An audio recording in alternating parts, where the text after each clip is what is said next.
Alex Rider, Stormbreaker.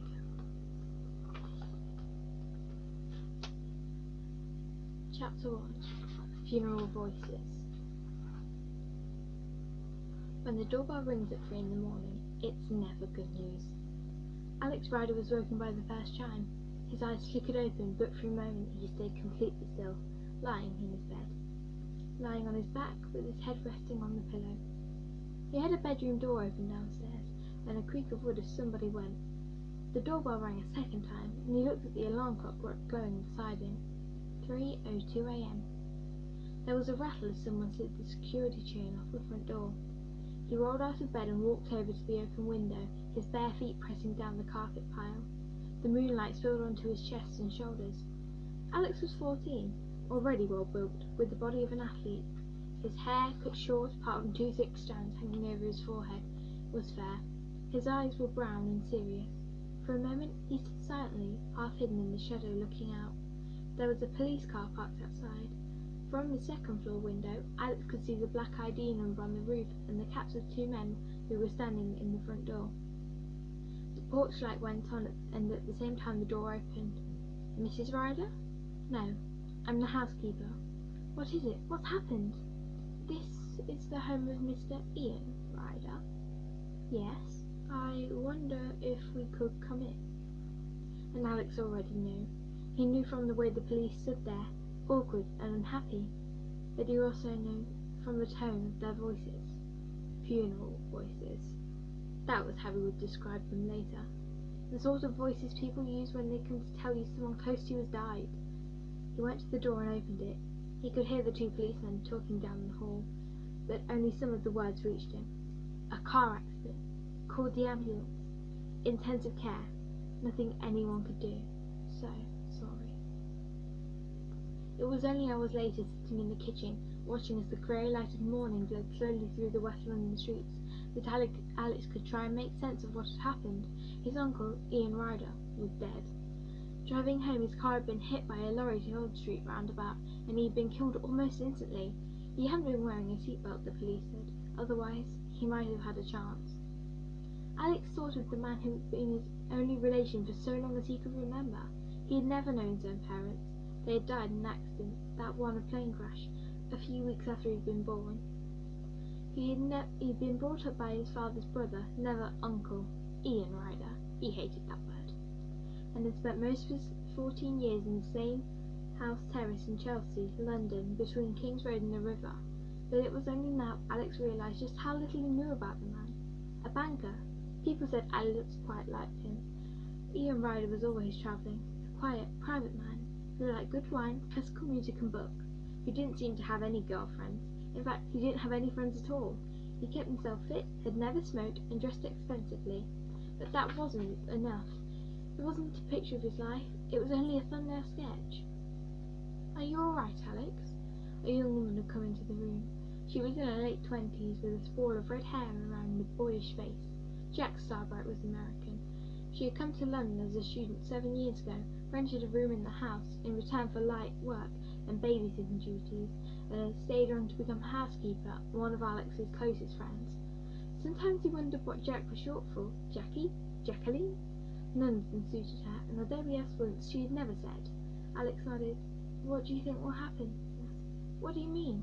To the house? To me? To you?" "I don't know," she shrugged. "I guess Ian will have made a will. He'll have left instructions. Maybe we should look in his office." "Yes, but not today, Alex. Let's take it one step at a time." Ian's office was a room running the full length of the house, high up at the top. It was only a room that had always been locked. Alex had only been there 3 or 4 times, never on his own. When he was younger, he had fantasized that there might be something strange up there, a time machine or a UFO. But it was only an office with a desk, a couple of filing cabinets, shelves full of papers and books. Thanks, that's what Ian said. Even so, Alex had wanted to go up there now, because he had never been allowed. The police said he wasn't wearing his seatbelt. Alex turned to look at Jack. She nodded. "Yes, that's what they said. Does that not seem strange to you? You know how careful he was. He always wore his seatbelt. He wouldn't even drive me round the corner without me making put mine on." Jack thought for a moment, then shrugged. "Yeah, it's strange," she said. But that must have been the way it was. Why would the police have lied? The day dragged on. Alex hadn't gone to school even though secretly he had wanted to. He would have preferred to escape back into normal life, the clang of the bell, the crowds of familiar faces, instead of sitting there, trapped inside the house. But he had to be there for the visitors who came throughout the morning and the rest of the afternoon. There were 5 of them. A solicitor who knew nothing about the will but seemed to have been charged with organising the funeral, a funeral director who had been recommended by the solicitor, a vicar, tall, elderly, who seemed disappointed that Alex didn't look more upset, a neighbour from across the road, how did she even know that anyone had died, and finally a man from the bank. "All of us at the Royal in general are deeply shocked," he said. He was in his 30s, wearing a polyester suit with a Marks and Spencer tie. He had a sort of face you forgot even while you were looking at it, and had introduced himself as Crawley from personnel. "But if there's anything we can do, what will happen?" Alex asked for the second time that day. "You don't have to worry," Crawley said. "The bank will take care of everything. That's my job. You leave everything to me." The day passed. Alex spent a couple of hours in the evening playing his PlayStation, and then felt vaguely guilty when Jack caught him at it. But what else was he to do? Later on, she took him to a Burger King. He was glad to get out of the house, but the two of them rarely spoke. Alex assumed Jack would have to go back to America. She certainly couldn't stay in London forever. So who would look after him? By law, he was still too young to look after himself. His whole future looked so uncertain that he preferred not to talk about it. He preferred not to talk at all. And then the day of the funeral arrived, and Alex found himself dressed in a dark jacket, preparing to leave in a black car that had come from nowhere, surrounded by people he had never met. Ian Ryder was buried in the Prompton Cemetery on Fulham Road, just in the shadow of the Chelsea football ground, and Alex knew where he would have preferred to be on that Wednesday afternoon. About 30 people had turned up, but he hardly recognised any of them. A grave had been dug close to the lane that ran the length of the cemetery, and as the service began, a black Rolls Royce drove. The black door opened and a man got out. Alex watched him as he walked forward and stepped overheard a plane coming in to land at Heathrow and momentarily blotted out the sun. Alex shivered. There was something about the new arrival that made his skin crawl, and yet the man was ordinary to look at. Grey suit, grey hair, grey lips, and grey eyes. His face was expressionless, the eyes behind the square gunmetal spectacles completely empty. Perhaps that was what disturbed Alex. Whoever this man was, he seemed to have less light than anyone in the cemetery, above or below ground. Someone tapped Alex on the shoulder, and he turned round to see Mr. Crawley leaning over him. "That's Mr. Blunt, the personal manager," whispered. "He's the chairman of the bank." Alex's eyes travelled past Blunt and over to the Rolls Royce. 2 more men had come with him, one of them the driver.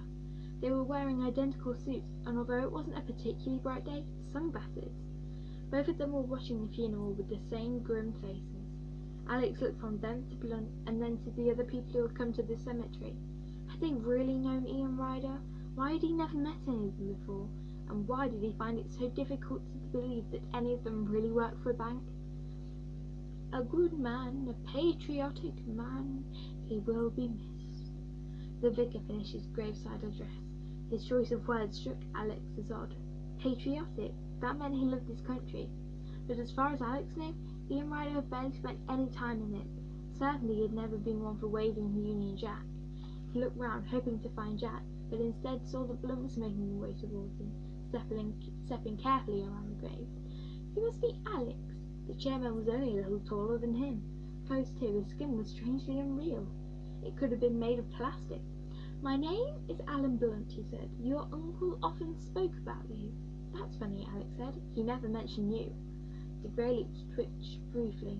"We will miss him. He was a good man." "What was he good at?" Alex asked. He never talked about his work. Suddenly Crawley was there. "Your uncle was overseas finance manager, Alex," he said. "He was responsible for our foreign branches. You must have known that." "I know he travelled a lot," Alex said, "and I know he was very careful about things like seatbelts." "Well, sadly he wasn't careful enough." Blunt's eyes, magnified by the thick lenses of his spectacles, gazed into his own, and for a moment Alex felt himself pinned down, like an insect under a microscope. "I hope we'll meet again," Blunt went on. He tapped the side of his face with a single grey finger. "Yes." And then he turned and went back to his car. It was as he was getting into the Rolls-Royce that it happened. The driver leaned across to open the back door, and his jacket fell open, revealing the shirt underneath. And not just the shirt. The man was wearing a leather holster with an automatic pistol strapped inside. Alex saw it even as the man, realising what had happened, quickly straightened up and pulled the jacket across his chest. Blunt had seen it too. He turned back and looked again at Alex. Something very close to him, emotion shivered over his face. Then he got into the car. The door closed, and he was gone. A gun at a funeral. Why? Why would a bank manager carry guns?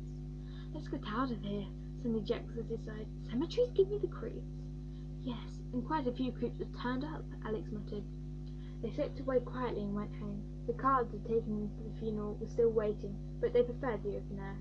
The walk took them 15 minutes, and as they turned to the corner in the street, Alex noticed a removals van parked in front of the house. The words Striker and Son painted on its side. What's that doing? He began. At the same moment, the van shut off, its wheels skidding over the surface of the road. Alex said nothing as Jack unlocked the door and let them in. But while she went to look into the kitchen to make some tea, he looked quickly around the house. The letter that had been on the hall table now lay on the carpet. A door that had been half open and now closed. Tiny details that Alex's eyes missed nothing. Somebody had been in the house. He was almost sure of it. But he wasn't certain until he got to the top floor. The door to the office, which had always been locked, was unlocked now. Alex opened it and went in. The room was empty. Ian Ryder was gone, and so had everything else. The desk drawers, the cupboards, the shelves, anything that might have told him about the dead man's work had been taken.